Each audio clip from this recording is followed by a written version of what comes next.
Public.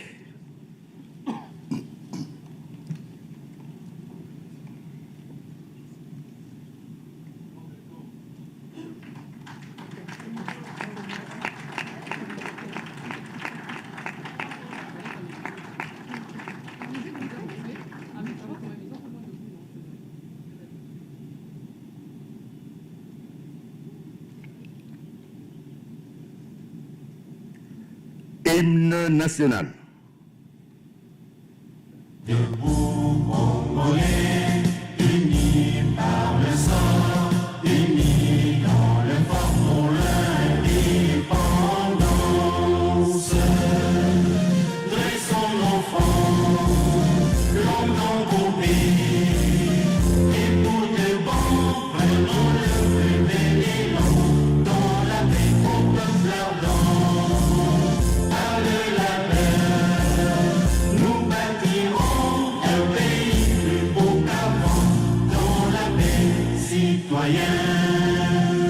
Anthony, l'hymne sacré de votre solidarité, fièrement saluer l'emblème d'or de votre souveraineté. Congo, don béni, Congo, des aïeux, Congo, au pays, Congo, bien-aimé. Pleurons son soleil, nous assurerons car on a 30 juin au tout soleil, 30 juin, le 30 juin, jour sacré soit le témoin, jour sacré de l'immortel, serment de liberté, que nous léguons à notre postérité pour toujours. Nous vous prions de vous asseoir.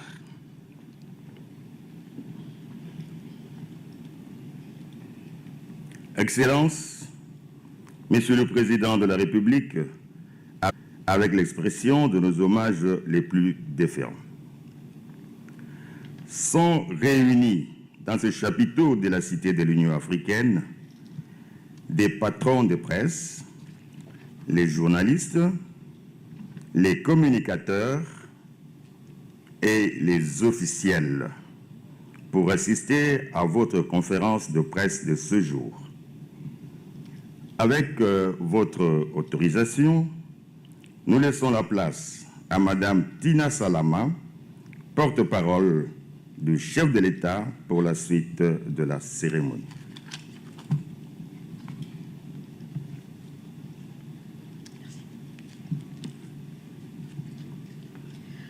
Excellences, Monsieur le Président de la République, chef de l'État, avec l'expression de mes hommages les plus déférents. Madame la Première ministre, chef du gouvernement, Mesdames et Messieurs les membres du gouvernement, distingués invités, à vos titres et qualités respectifs, Mesdames et Messieurs de la presse, mus par le devoir de responsabilité et de redevabilité à l'égard de l'opinion nationale, le Président de la République a tenu ce jour à s'entretenir avec la presse nationale et internationale, réunie dans toute sa diversité et sa pluralité pour éclairer la lanterne de ses compatriotes sur les grands enjeux de l'heure d'une part et d'autre part pour répondre à une demande que plusieurs d'entre vous ne se lassent de formuler avec raison. Comme le dit si bien le Président de la République, vous êtes, Mesdames et Messieurs de la presse, les gardiens de la démocratie. Vous êtes les sentinelles de la vérité. Ceux qui, par leur rigueur et leur éthique, peuvent contrer ces vagues de désinformation. Vous êtes surtout les gardiens d'un espoir, celui d'un Congo libre, informé et debout. Mesdames et Messieurs de la presse, soyez donc les bienvenus à cette conférence de presse qui va s'ouvrir par un mot introductif du président de la République, puis le micro sera à vous pour la série de questions-réponses. Le chef de l'État est disposé à répondre à vos préoccupations sur les questions majeures qui touchent la vie de la nation, notamment sur la situation sécuritaire et diplomatique, sur la politique et la gouvernance, sur le social et l'économie, sur celles qui suscitent des vives passions et tensions, comme, on va le dire en tout cas sans tabou, le débat sur la Constitution, mais aussi celles qui mobilisent la nation et transcendent les divisions, comme le sport et la culture. Ainsi dit, très respectueusement, je passe donc la parole à son Excellence, Monsieur le Président de la République, chef de l'État, pour son mot d'introduction. Merci, Tina. Mesdames et messieurs les professionnels des médias, mesdames et messieurs les représentants de la presse nationale et internationale, mesdames et messieurs, je suis heureux de vous retrouver aujourd'hui à l'occasion de cette conférence de presse, un exercice important de dialogue direct et de confrontation sereine des idées. Ce moment est nécessaire. Il me permet de répondre aux interrogations légitimes de nos concitoyens, d'éclairer l'opinion publique et de permettre à la presse d'exercer en toute responsabilité sa mission d'informer, de vigilance et d'interpellation. Je veux donc commencer par rendre hommage aux hommes et aux femmes des médias de notre pays. Que vous exerciez à Kinshasa, dans les provinces reculées, au sein d'un grand réseau international ou d'une radio communautaire de proximité, vous remplissez une mission civique irremplaçable. Je vous en suis reconnaissant. Je pense à celles et ceux qui, chaque jour, dans les rédactions comme sur le terrain, souvent dans des conditions difficiles, parfois au péril de leur vie, donnent à nos concitoyens les moyens de comprendre, de débattre et de participer à la vie nationale. Je pense aux journalistes congolais et étrangers qui couvrent la guerre, aux reporters qui mettent un visage sur les souffrances de nos populations, ainsi qu'à tous les professionnels qui réfutent la facilité de la rumeur, de l'invective et de la manipulation. La liberté de la presse n'est pas une faveur accordée par le pouvoir. Elle est une exigence démocratique. Elle protège les citoyens contre l'arbitraire, oblige les gouvernants à rendre compte et contribue à la vitalité de la République et de la démocratie. Mais la liberté de la presse appelle aussi une haute responsabilité, car la guerre ne se mène pas seulement par les armes, elle se mène aussi par la désinformation, la propagande, les images détournées, les récits fabriqués et les tentatives de manipulation de l'opinion. Lorsque les puissances extérieures hostiles investissent massivement dans la manipulation de l'opinion publique congolaise, la responsabilité du journaliste devient un enjeu de sécurité nationale. Informer, ce n'est pas attiser. Critiquer, ce n'est pas détruire. Enquêter, ce n'est pas servir des agendas de déstabilisation. Être libre n'est pas être affranchi de l'éthique, de la rigueur, de la vérification des faits, du respect de la dignité humaine et de l'intérêt supérieur de la nation. Je ne demande à aucun journaliste de renoncer à son indépendance. Je vous demande d'exercer cette indépendance avec la pleine conscience de ce que représente aujourd'hui la République démocratique du Congo. Une nation engagée dans un combat pour sa survie, pour son intégrité, pour sa dignité. Le patriotisme républicain n'est pas l'ennemi du journalisme. Il peut et il doit en être la boussole morale. Une information qui affaiblit délibérément les institutions de l'État au bénéfice de l'agresseur ne relève pas de la liberté de la presse. elle s'apparente à une forme de complicité.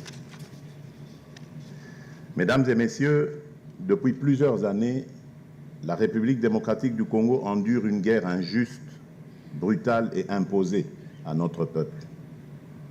Ce n'est ni une exagération de langage, ni une lecture partisane des faits. C'est un fait juridique, militaire et humanitaire établi par les résolutions du Conseil de sécurité des Nations Unies, par les rapports des experts indépendants, par les témoignages concordants de nos populations et plus tragiquement encore, par le vécu quotidien de millions de Congolaises et de Congolais dans l'Est de notre pays. Cette guerre d'agression poursuit des objectifs clairs: la prédation de nos ressources, la déstabilisation de nos institutions et la perpétration de violations systématiques des droits humains. Des villes ont été occupées, des familles ont été arrachées à leur foyer, des femmes ont subi des atrocités qui révulsent la conscience humaine, des enfants ont été enrôlés et utilisés comme chair à canon. Des infrastructures construites avec l'argent du peuple congolais ont été détruites ou pillées. Que ceux qui ont voulu réduire cette guerre à un conflit interne, à une crise de gouvernance ou à une dispute tribale regardent la vérité en face. Il y a un agresseur et cet agresseur a un nom. Je veux redire ici ma compassion aux familles endeuillées, ma solidarité aux déplacés, ainsi que mon soutien résolu à nos forces armées, à notre police nationale, à nos services de sécurité, aux patriotes résistants au Wazalendo et à toutes les communautés du Nord et Sud Kivu, de l'Ituri et d'ailleurs, qui continuent de faire preuve d'un courage admirable et d'une dignité exemplaire.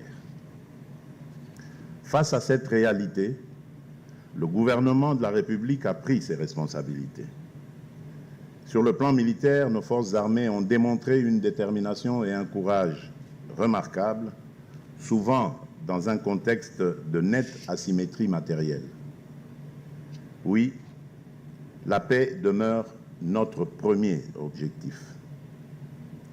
Mais il ne saurait s'agir d'une paix de capitulation, ni d'une paix qui légitimerait l'occupation, l'humiliation ou l'impunité. La paix que nous défendons est une paix juste, durable et conforme à la résolution 2773 du Conseil de sécurité. Une paix fondée sur le respect de notre souveraineté et de notre intégrité territoriale, sur le retrait des forces étrangères, sur la fin de tout soutien aux groupes armés, sur le retour sécurisé des déplacés, ainsi que sur la restauration pleine et entière de l'autorité de l'État. C'est dans cet esprit que, parallèlement à nos efforts militaires et sécuritaires, nous avons engagé une action diplomatique soutenue auprès de nos partenaires africains, régionaux et internationaux, avec une ligne constante: défendre la vérité, faire respecter le droit et construire les conditions d'une paix véritable. Avoir privilégié la voie diplomatique n'a jamais été un signe de faiblesse. C'était au contraire le choix de la responsabilité, de la maîtrise et de la puissance. Car la diplomatie, lorsqu'elle est portée avec méthode et rigueur, est un instrument de la puissance de l'État. Elle permet d'isoler l'agresseur, de mobiliser le droit international, d'obtenir des sanctions ciblées contre ceux qui entravent le retour à la paix, de faire entendre la voix de notre peuple et de rechercher, chaque fois que cela est possible, des solutions qui préservent des vies humaines sans jamais sacrifier les intérêts fondamentaux de la République. C'est dans cette logique que s'inscrivent les accords de Washington. Je sais les interrogations qu'ils ont pu susciter. Je connais les attentes, les inquiétudes, parfois les critiques. Je veux être parfaitement clair. Garant de la nation, je n'aurais accepté aucun accord aucune médiation, aucun partenariat qui porterait atteinte à la souveraineté de la République démocratique du Congo, à l'intégrité de son territoire ou à la dignité de son peuple. Les accords de Washington ne sont pas une délégation de souveraineté. Ils ne sont pas une transaction sur le dos du peuple congolais. Ils n'ont de sens qu'en ce qu'ils doivent contribuer concrètement à faire taire les armes, à mettre fin au soutien aux groupes armés, à restaurer pleinement l'autorité de l'État, à sécuriser nos frontières et à ouvrir une perspective réelle de stabilité dans la région des Grands Lacs. La République démocratique du Congo ne peut plus être réduite à l'image d'un pays que l'on convoite, que l'on pille ou que l'on déstabilise. Elle a vocation à devenir un pilier de paix, de croissance, de transition énergétique et de prospérité partagée en Afrique. Le monde commence désormais à le comprendre. Notre pays n'est plus seulement regardé comme un territoire de problèmes, il est désormais identifié à l'échelle du monde comme un territoire de solutions. Solutions pour l'énergie, solutions pour le climat, solutions pour l'industrie de demain. Nos minerais critiques, le cobalt, le coltan, le lithium, le cuivre, ne sont pas de simples richesses enfouies dans notre sous-sol. Ils sont des ressources stratégiques qui participent à façonner l'avenir du monde. En cela, ils confèrent à notre pays une responsabilité particulière, mais aussi un levier de repositionnement historique. C'est dans cette perspective que s'inscrit le partenariat stratégique que nous construisons avec les États-Unis d'Amérique, matérialisé par la signature d'un accord économique stratégique et d'un mémorandum d'entente sécuritaire. Ce partenariat n'est dirigé contre personne. Il ne constitue ni un alignement idéologique, ni une substitution de dépendance. Il protège d'un choix souverain, fondé sur une convergence d'intérêts clairement identifiés. Nos minerais critiques ne peuvent plus être extraits chez nous, exportés à l'état brut, puis valorisés ailleurs, pendant que nos populations demeurent dans la pauvreté. Ce modèle n'est plus acceptable. Ce que nous voulons désormais, ce sont des investissements responsables, des infrastructures structurantes, des unités de transformation locale, des emplois pour notre jeunesse, une gouvernance transparente des ressources naturelles du peuple congolais. La République démocratique du Congo n'est pas fermée au monde. Elle lui parle simplement en nation souveraine. Elle ne ferme pas ses portes aux investisseurs, elle leur fixe une règle claire. Respecter nos lois, respecter nos communautés, respecter nos travailleurs, respecter notre environnement et nous construirons ensemble une prospérité juste, durable et mutuellement bénéfique. Mesdames et messieurs, au-delà des enjeux sécuritaires et diplomatiques, je sais que la première préoccupation de nos populations demeure le quotidien. Le coût de la vie, le pouvoir d'achat, l'emploi, les routes, l'électricité, l'eau, la santé, l'école, la justice, ainsi que les perspectives offertes à notre jeunesse. Je ne suis pas venu vous dire que tout est accompli. Ce ne serait ni vrai, ni juste, ni respectueux des efforts et des sacrifices que nos compatriotes consentent chaque jour. Je suis venu dire ce qui a été engagé, reconnaître ce qui demeure encore comme défi et indiquer la direction que nous devons poursuivre. Sur le plan économique, nous avons œuvré à préserver la stabilité macroéconomique dans un contexte national et international particulièrement contraignant. L'inflation est revenue à 3,3% grâce au dispositif de régulation et de contrôle des prix. Dans le souci de protéger le pouvoir d'achat, l'impôt sur les revenus professionnels a été réduit de 15 à 3%. Parallèlement, les salaires des fonctionnaires ont été triplés, tandis que ceux des militaires et des policiers ont été quadruplés. Enfin, 4 baisses successives des prix du carburant sont venues atténuer la pression sur le budget des ménages. Nous avons relancé des projets structurants d'envergure. Je pense notamment à la mise en service de la centrale hydroélectrique de Kakobola, au lancement des travaux du port en eau profonde de Banana, à la modernisation de l'aéroport international de Njili, à la construction de la rocade de Kinshasa, au corridor routier et ferroviaire Kinshasa-Lubumbashi, ainsi qu'au corridor Sakanya-Lobito. Nous investissons également dans la modernisation de l'enseignement supérieur avec la construction de nouvelles universités et d'infrastructures académiques à travers le pays, notamment à Bunia, Mbujimaï, Kolwezi et Kananga, tandis que d'autres projets sont prévus à Kisangani et à Mbandaka, ainsi qu'une dizaine d'autres villes.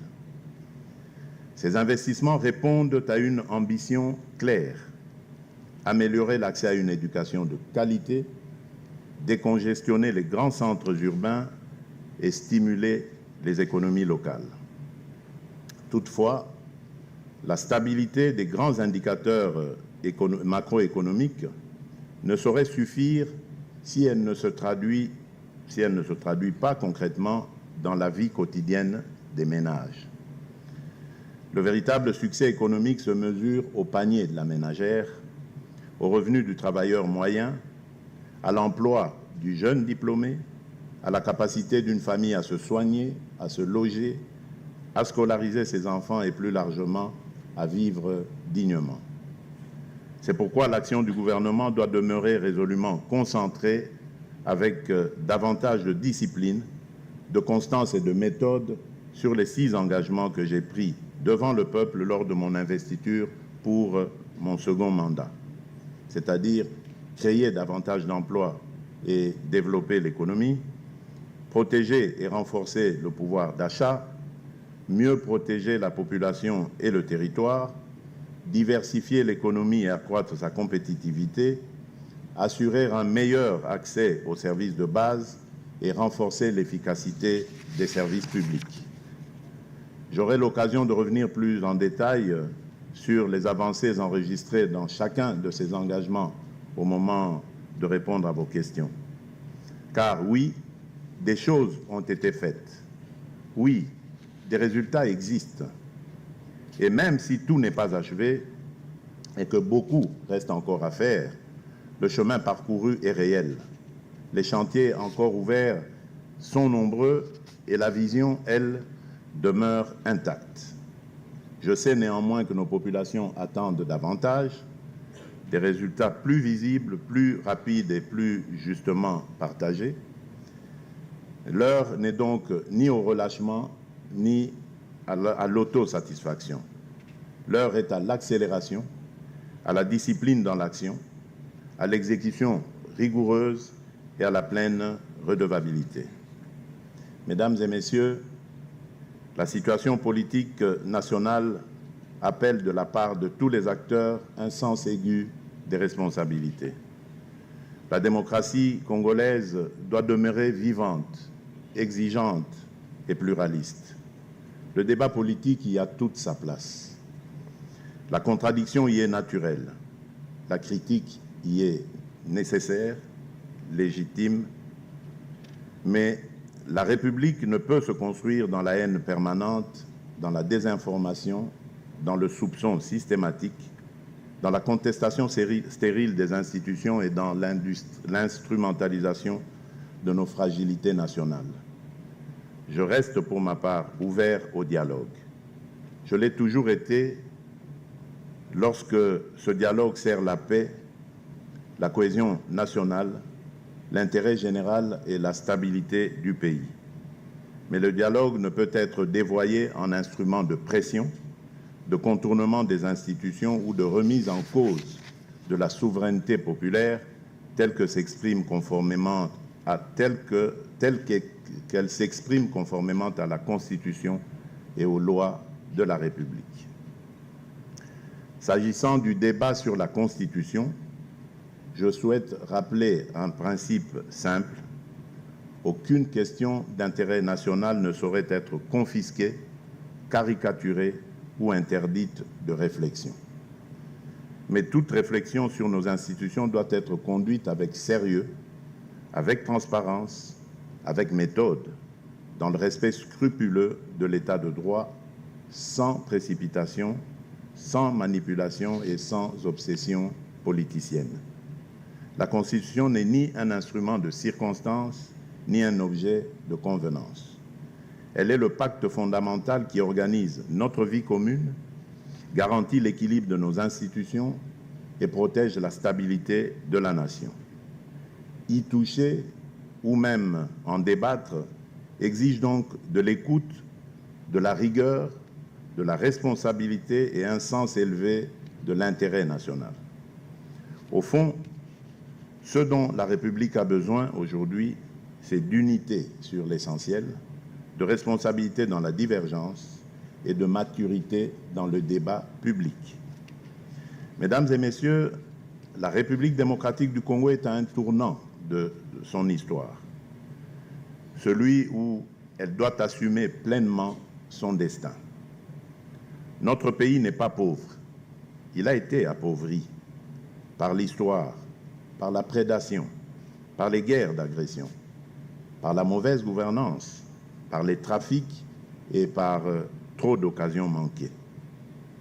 Malgré tout, il demeure l'un des pays les plus stratégiques au monde par sa position au cœur de l'Afrique, par ses ressources naturelles exceptionnelles, par le rôle écologique majeur du bassin du Congo, par le courage de son peuple et le génie et l'énergie de sa jeunesse.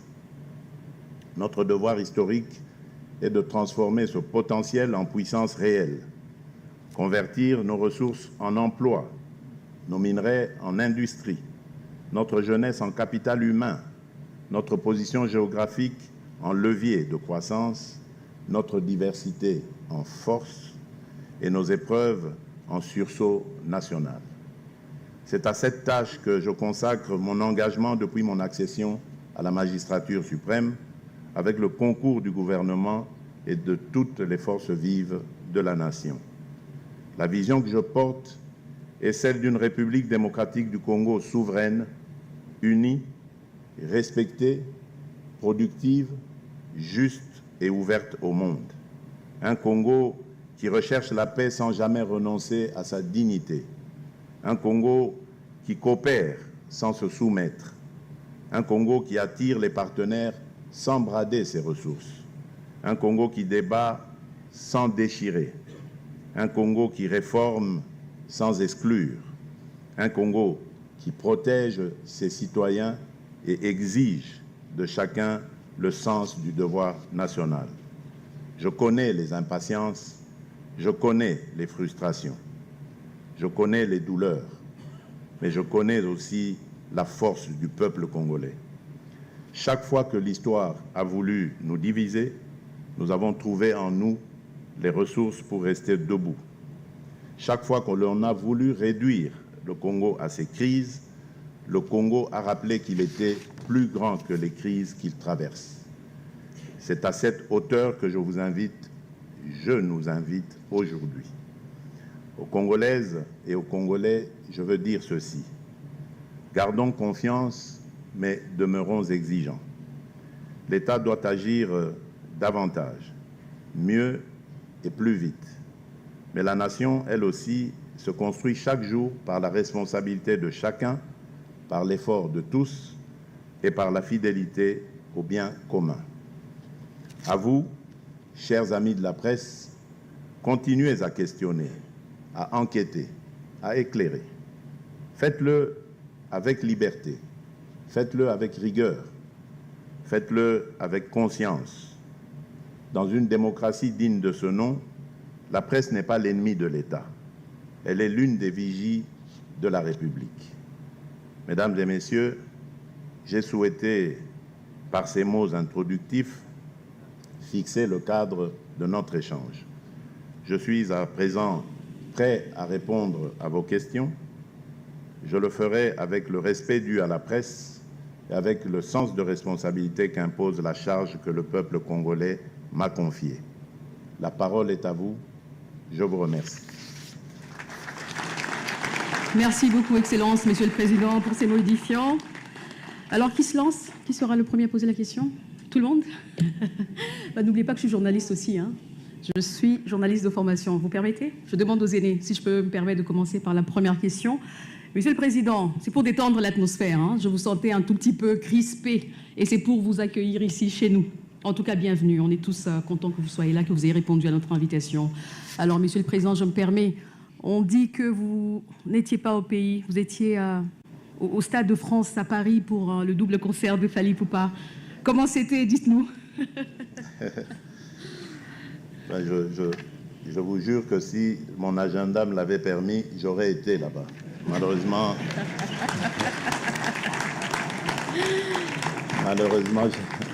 je n'ai pas pu y aller, mais permettez-moi quand même de rendre hommage à cet artiste congolais qu'est Fally Ipupa, qui vraiment a fait la fierté de notre pays. Et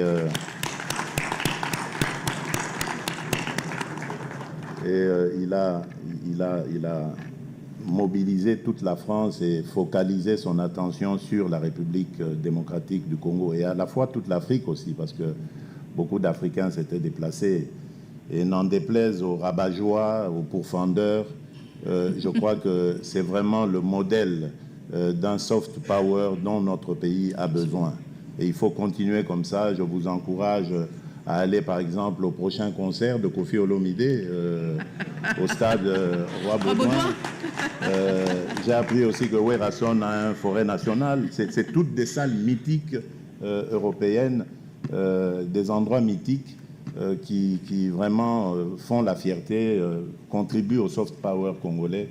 Et moi, je m'inscris totalement dans ce genre d'activité que je soutiens. Et d'ailleurs, je peux le dire, j'ai promis de décorer au nom de la République démocratique du Congo l'artiste Fally Ipupa dès qu'il sera Paris. Merci beaucoup, Messieurs les Présidents. Donc, nous allons vraiment tous devoir honorer tous nos moines Mboka qui font honneur je vois à la qu'il y a beaucoup de warriors ici.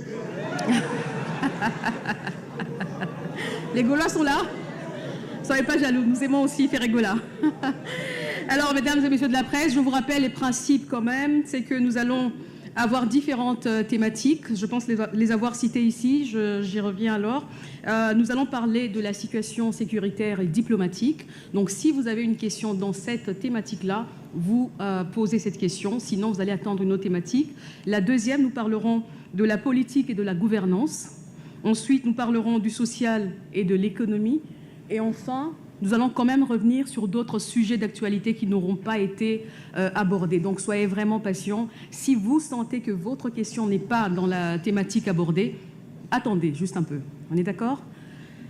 Alors, la première thématique, je vois déjà des mains se lever alors que situation sécuritaire et diplomatie.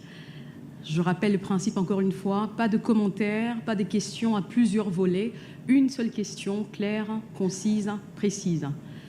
Il y a une main qui est levée là. Messieurs